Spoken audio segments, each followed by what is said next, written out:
Good morning, children. How are you? Children, what do you see in the sky during night? What all do you see in the sky during daytime? Children, any guess which lesson today we are going to learn? Yes, your guess is right. The sun and planets. Besides clouds, the sun, the moon, and the stars, we have planets and the comets in the sky. Some of these can be seen easily, but some can't be seen. The stars which twinkle in the sky at the night appear small because they are crores of kilometers away from us. పిల్లలు మీరందరూ ఆకాశంలో మేఘాలు, సూర్యచంద్రులు, నక్షత్రాలతో పాటు కొన్ని గ్రహాలు, తోకచుక్కలు వంటి ఉంటాయి. కొన్ని మనకు కంటికి కనబడతాయి, మరి కొన్ని కనబడవు. రాత్రిపూట కనబడే మిణుకుమని ప్రకాశించే నక్షత్రాలన్నీ మన నుండి అనేక కోట్ల కిలోమీటర్ల దూరంలో ఉండడం వలన చిన్నవిగా కనబడతాయి. The objects that revolve around the sun are called the planets. The sun and the planets put together from the solar system. The 8 planets are the Mercury, the Venus, the Earth, the Mars, the Jupiter, the Saturn, the Uranus, the Neptune are the 8 planets.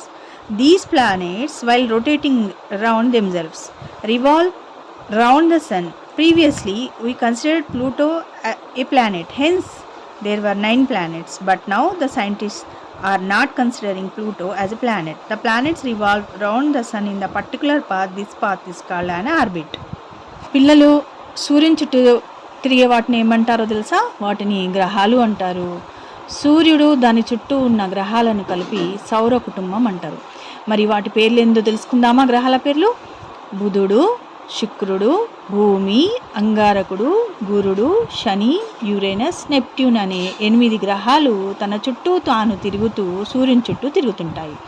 పూర్వం ప్లూటోను కూడా ఒక గ్రహంలాగా పరిగణించి నవగ్రహాలు అనేవారు. కానీ ప్రస్తుతం శాస్త్రజ్ఞులు ప్లూటోను గ్రహం కింద పరిగణించట్లేదు. కాబట్టి సౌర కుటుంబంలో సూర్యునితో పాటు 8 గ్రహాలు ఉన్నాయి. ప్రతి గ్రహం ఒక నిర్ణీత మార్గంలో సూర్యుని చుట్టూ తిరుగుతుంటుంది. ఆ మార్గాన్ని మనము కక్ష అంటాం. The earth is almost spherical in shape. Days and nights are occur due to the rotation of the earth. The part of the earth which faces the sun is day, and on the other side of the earth is night. The movement of earth around its own axis is called rotation. The earth not only rotates around itself but also revolves around the sun. This is called revolution. పిల్లలు, మీకు భూమి ఏ ఆకారంలో ఉంటుందో తెలుసా? మీరు బంతి ఆట ఆడతారు కదా, బంతి ఏ ఆకారంలో ఉంటుంది? దాదాపు గుండ్రంగా ఉంటుంది కదా. ఆ బంతి ఆకారంలో ఉంటుంది. భూమి తన చుట్టూ తాను, మీరు ఆడే బొంగరం ఎలా తిరుగుతుంది తన చుట్టూ తాను, అలా తన చుట్టూ తాను తిరుగుతూ ఉంటుంది. దానివల్లనే మనకు పగలు రాత్రి అనేవి ఏర్పడతాయి. సూర్యుని వైపు ఉన్న భూభాగంలో పగలుంటుంది, అవతలి వైపు రాత్రి ఉంటుంది. భూమి తన చుట్టూ తాను తిరుగుతుంది, బొంగరంలాగా తిరుగుతుందని చెప్పాను కదా.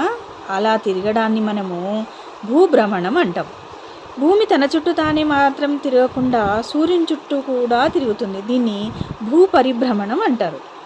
భూమి ఒకసారి తన చుట్టూ తాను తిరగడానికి 24 గంటల సమయం పడితే దీన్ని మనం ఒక రోజుగా పరిగణిస్తాం. ప్రతిరోజు సుమారు 12 గంటల పగటి సమయం ఉంటుంది, 12 గంటల రాత్రి సమయం ఉంటుంది. When the moon is revolving around the earth, it appears that moon is changing its shape. It appears from the earth that moon takes its shape according to the changes in the absorption of sunlight by its surface. పిల్లలు, మీరు రాత్రిపూట ఆకాశంలో చూసినప్పుడు చంద్రుడు రోజు ఆకారం వివిధ రకాలుగా ఉండేటట్లు చూస్తుంటారు కదా. మరి అది ఎందువలనంటే చంద్రుడు భూమి చుట్టూ పరిభ్రమిస్తున్నప్పుడు దాని ఆకారం మారినట్లుగా కనబడుతుంది. చంద్రుని పైన ఉండే ప్రదేశాలు గ్రహించే సూర్యకాంతిలో మార్పుల వల్లే చంద్రుని ఆకారంలో తేడాలు ఉన్నట్లు భూమి నుండి కనబడుతుంది.